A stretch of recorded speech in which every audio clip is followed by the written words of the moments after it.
Okay, what's up, everybody? Good morning.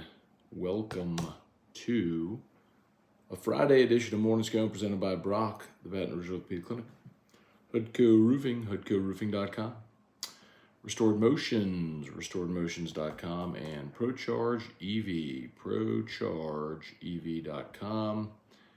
Hope your day is off to an awesome start. It is week 0, y'all. Congrats. We made it to our college football weekend at long last. No more practices or scrimmages or anything of the sort. We have actual really real college football this weekend. It'll start at 1:30 Central Time Saturday. Navy against Notre Dame from Dublin in Aviva Stadium. They're in Dublin. We got UTEP, Jacksonville State. I'll take it. It's football. UMass against New Mexico State. Again, football. Ohio against San Diego State at 6 p.m., 6:30 on the SEC Network. Hawaii against Vanderbilt. I will be watching that simultaneously, 7 o'clock Central. San Jose State against Southern Cal on the Pac-12 Network. And then the nightcap, 8 o'clock, we'll get FIU at Louisiana Tech in Ruston. That'd be really cool. Year 2, Sonny Cumbie. See what strides they've made. So a really nice appetizer before everything gets cranked up for real next week. So fire away. See what y'all got. As we head into our final preseason weekend, Falcons got absolutely drubbed by the Steelers last night, 24-0. And I know you may shrug your shoulders and go, who cares? It's preseason. Starters played in that game. And Pittsburgh's first offense, absolutely annihilated Atlanta. Kenny Pickett, I don't think a ball hit the ground. I think Pickett was like 4-4, something like that, 4-5. Let's see.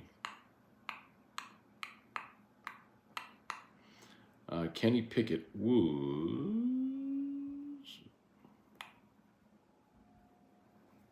4-4 for 86 yards.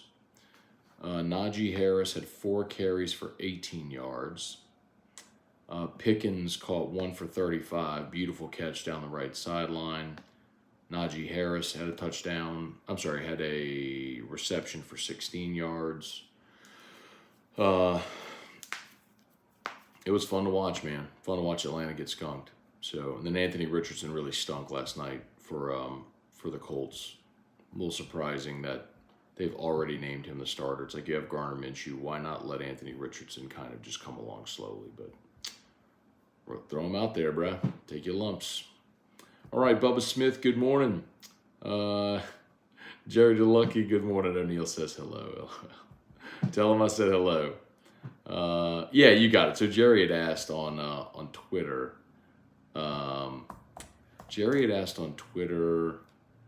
Why didn't Mason? So some people I think have asked this as well. So if Keyshawn served a suspension last year, why didn't the NCAA let Mason Smith serve a suspension last year in the opener against Florida State? That's because the final ruling hadn't come down from the NCAA. So, and it is not uncommon for rulings to happen during a season. See the Will Wade situation, which, the initial accusations there came, and then the final ruling came during the season, which ultimately they fired Will Wade, and then you had an interim coach in the postseason. So, I remember the Cam Newton thing back in 2010, where, there was all the accusations that Cam got $250,000. His dad was out, which he was, Cecil Newton was out soliciting $250,000, and that ruling came down that Cam could play and was eligible, came during the season. So, not uncommon that rulings would come during the season. So that's why. Charlie Cavell, Michael Cook, what's going on? Scott McCarty, Matthew Garner, does this have anything to do with Mason not playing 7-on-7s, 11-on-11s? No. Literally, good morning, but literally zero.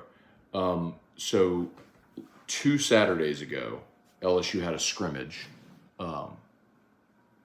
out on the practice field. This is not the one last Saturday in Tiger Stadium. They had a scrimmage on the practice field, and there was a play where there was just like a scrum, and Mason got rolled on, and he hurt his ankle. Like he was laying down on the field for a while. Like they moved the scrimmage while they attended. He got up and sort of slowly walked off. So we saw him at practice beginning of last week out there when they were in shells, helmet, shoulder pads, and shorts. And he was the only one without knee braces on. The rest of the guys had knee braces on. And then as the week went along, he kept doing more and more, but was not participating in 11-on-11s. So he wouldn't do 7-on-7s anyway.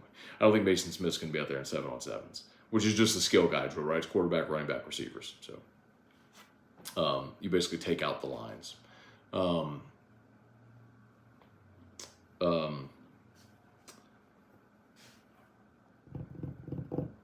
So the reason Mason Smith was not participating in the scrimmage was there was no reason to risk him after he got rolled on. So, and that was going to be the story, actually, before Wilson broke the story of the suspension publicly. Of course, Brian Kelly is going to release injury reports now.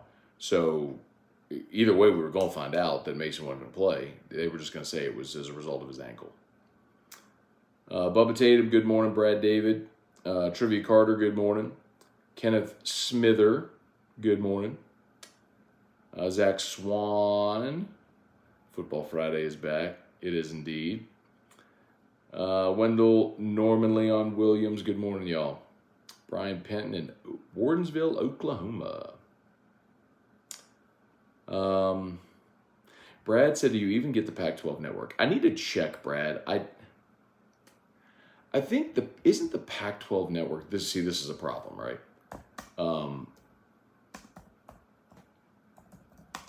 The Pac-12 network, I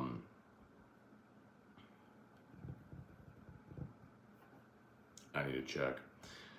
So the Pac-12 network, I believe, is affiliated with ESPN, but I think it's part of a special tier of channels. Like, I know I don't get the Big Ten network. I think I get the Pac-12 network, but we're going to find out. Baby Bobby, got it. I'll review Jeff Ruby's for you. Thanks. Still tipsy this morning.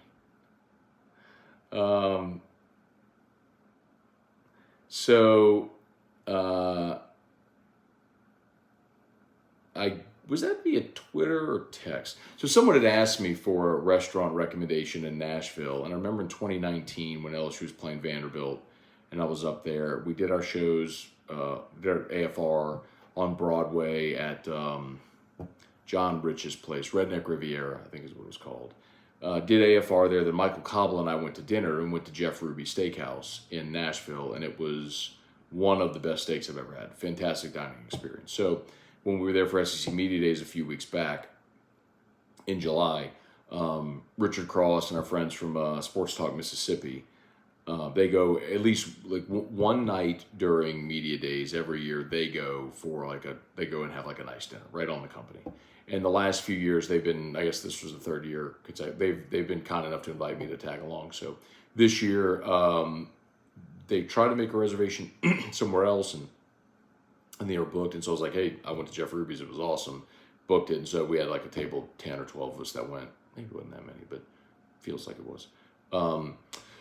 Went back and it was fantastic. So yes, if you ever want a great steak in Nashville, Jeff Ruby's Steakhouse is really good. Antron Hemingway, good morning. Regardless, can't wait for our Tigers to go handle Florida State. I'm with it, man. Almost there. What are we? 9 days away. Devin Johnson, good morning. I think Brian Thomas surprised a lot of people this year. You know, Devin, I don't know that Brian Thomas, and I'm not, maybe this is just semantics, I'm not trying to be argumentative here. I don't know that Brian Thomas, if he has a good year, would surprise anybody. Like, we've seen him be big and strong and fast and physical and athletic and make really good catches. Like, he's been a productive guy for 2 years. He's just sort of, he's just not a very vocal guy. So when you've had Kayshawn and Malik and these sort of big outsized, Jere Jenkins, who Jere isn't super vocal either. But I could see Brian Thomas filling that Jeray Jenkins role on this team. I guess what I'm saying is I don't think it would be surprising if Brian Thomas has a great year. We know the potential's there. Like it would be surprising if Chris Hilton had a 1,000-yard season, for example.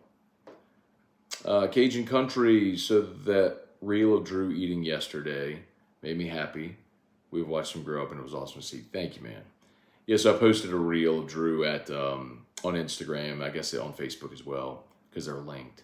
So Drew's been going to Abilities, which is a OT, PT, speech, feeding clinic.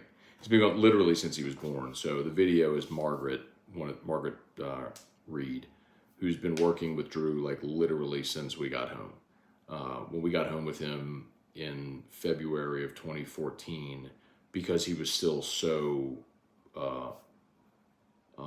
delicate and vulnerable, on oxygen, and it was very, very, very, very, very touchy. They would come to our house because we couldn't bring him places and expose him to germs and infections potentially. So, like Margaret started by working with Drew at her house, and now she did that for about a year. She came to our house to work with him for like a year, and then he's been going to Abilities ever since. So, anyway. Y'all know Drew is tube fed, and so it's just been for a lot of different reasons. Not only that he never learned suck, swallow, breathe. On top of that, with all the sensory issues he also has. When he was born, I don't know if a lot of people know this, but he had, aside from his congenital heart defect, he also had, this was the more severe thing actually. Had what's called CDH, congenital diaphragmatic hernia. So his diaphragm didn't form properly, so all of his abdominal organs migrated into his chest. So it compressed his heart, and it didn't allow any space for his lungs to grow. So basically, he had one very small lung, a compressed bad heart, and all of his organs were in his chest. So when he was born, they had to move everything back in place. Well, as a result of everything being out of place, his gastric system and everything is all messed up. So digestion is hard for him, which is why, so like he gets his tube feed is, he gets a bottle of Pediasure, and it takes an hour for him to get, that little, bottle of Pediasure, because it has to go very slowly. Otherwise he'd throw it up. So anyway, learning to eat by mouth, it has been a very long, and continues to be a very long process. We have, he for a while now has been able to eat those pureed pouches, but we always have to feed him. So what they're working on now is him holding the spoon and learning to scoop and feed himself. And so it's a very long process, but so I posted the video of him, but he's just so eager. His mouth is wide open. He's trying so hard to do it. So I posted the video. So, but thank you for watching. Thank you for the kind words as always. Jeremy, Vince, Brian Wynn, Brian Ashcraft, how often do you go on Crane and Company? Whenever they ask. It feels like probably, every couple of months. It'll probably happen more frequently during football season, I would think. Kenneth Smither, my college football season starts with the first 4 notes from the LSU band and the start of the game. Let's go. Okay. I'm going to watch as much college football tomorrow as I can. And be excited about it. Tim Gotros, Stuart Angers, good morning. Ryan Pike, do coaches of other college football teams contact you or someone you know for inside info the week they play LSU? In such a competitive field, I feel like they do anything to get an edge. Ryan, I'm not going to say that's never happened, but it doesn't happen often.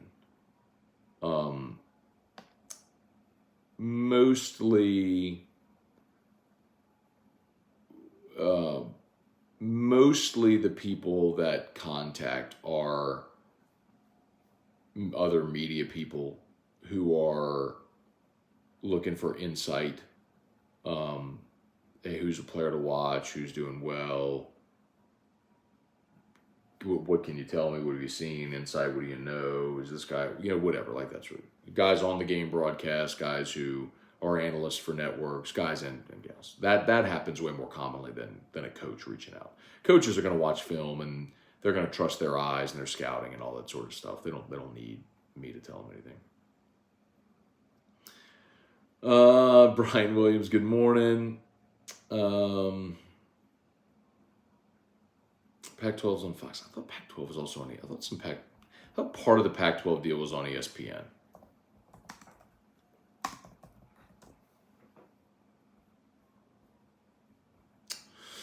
Like I know they have like FSN and FS1.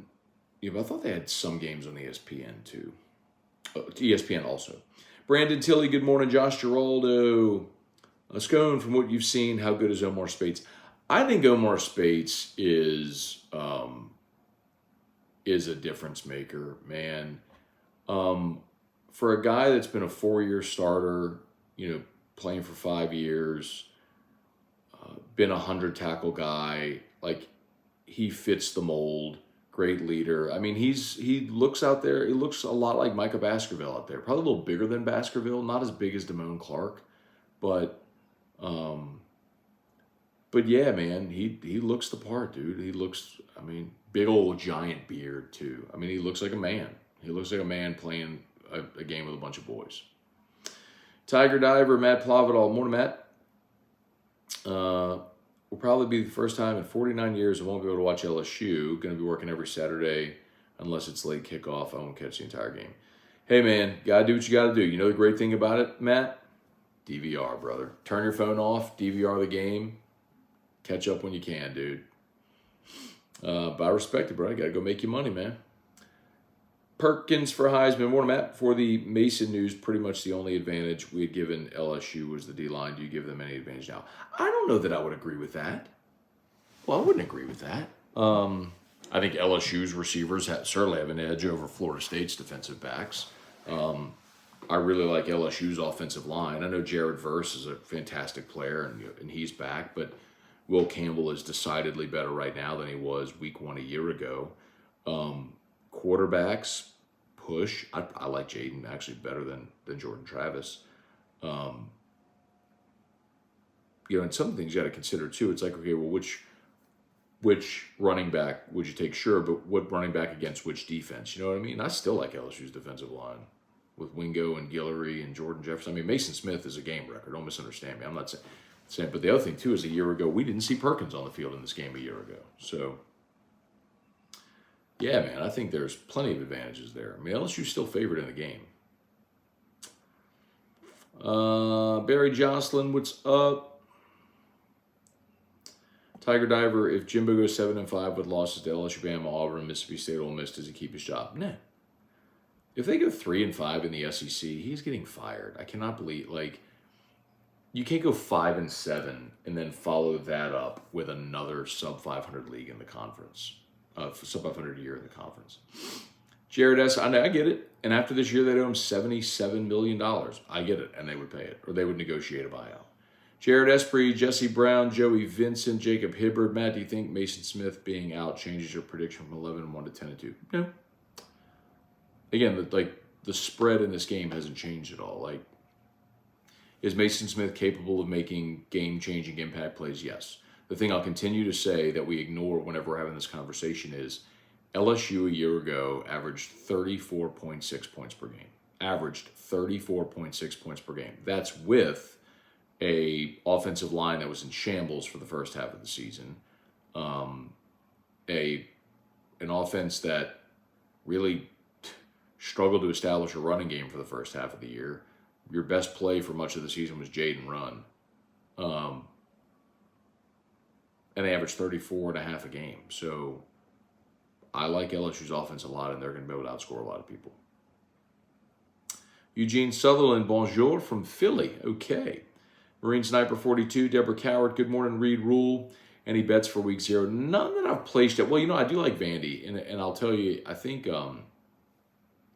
if you can still find Vandy's season win total at 3.5, I would jump all over that. Henry Price, Saban said he regretted one transfer week to Vanderson. Henry, I thought he was saying one player that transferred in. I could be wrong. I need to go look that up. I saw that headline. I took it as he regretted someone coming in. Maybe I'm wrong. Maybe I'm wrong. I have to go look it up.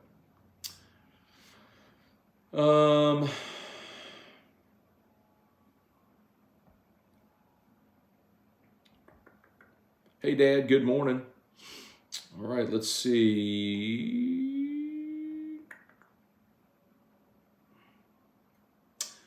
Paul Herbert, good morning. I'm saying Herbert, not Abear, because there's an extra R, Herbert.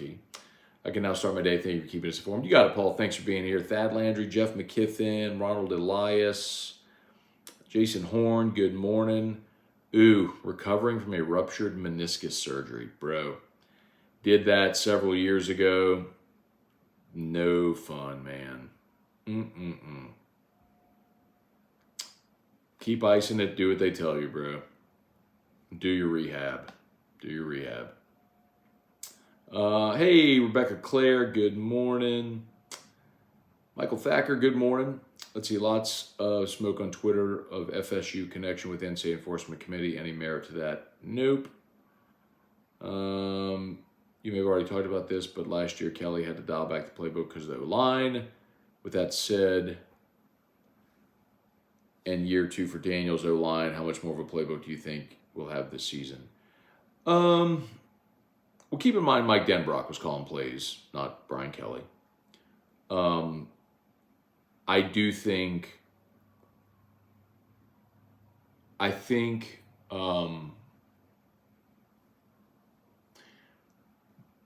so two-part answer. One, there was probably a lot of things called last year that you never got to see because you couldn't execute it.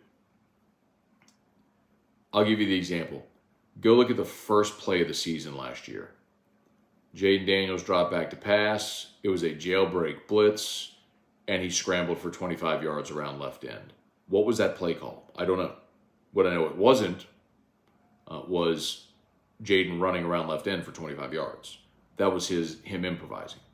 So because your quarterback had to run for 900 yards last year, some of that was designed, absolutely. But how much of it wasn't? It was just him improvising because your offensive line was so bad and things were breaking down, and he made the smart play, and instead of throwing into traffic, got positive yardage. That's part of it. The other part is, I think your personnel is obviously different, where you've got a deep running back core, but a guy like Aaron Anderson, I think, is a great example. Aaron Anderson, you remember in the bowl game, they used Malik. I think Malik scored on a jet sweep. We came in motion, and they handed him the ball, and it went around the end. He didn't score on it. He had a long run on it. But I think Aaron Anderson provides an element that you didn't have a year ago. Kind of like a little bit of a wild card on the field. So to that extent, yes, I think it does allow you to do a little more. You know Mason Taylor's established. Last year at this time, Mason Taylor was a freshman getting ready to play his first game, and he's the dude that missed the block on the block PAT at the end of the game against Florida State. That ain't going to happen this year, So I think there's just a lot that's different about this team as you get a year older, you're more mature. Hey, Dad, good morning. Okay, I think we're done, y'all. Do me a favor. YouTube, please smash that like button. Facebook, please like the Matt Moscona page shit post. Jared Esprit, I'm confused. All the LSU media say LSU's 11-1-10-2. Can't see how we get that far if the secondary is suspect. You play offense and defense, Jared, and the secondary was suspect last year. It doesn't mean that they're bad. It just means you have some questions. There's some really good parts of the secondary. I think Major Burns and Greg Brooks are really good safeties. I think there's a big difference between being bad and having questions. With Zy Alexander and Deuce Chestnut, like I said, that may not be Patrick Peterson and Morris Claiborne, but do you have two very capable SEC starters? I think so. Why is audio for Live at Lunch podcast so low all the time? I don't know, but I'll check on it. Thank you for asking.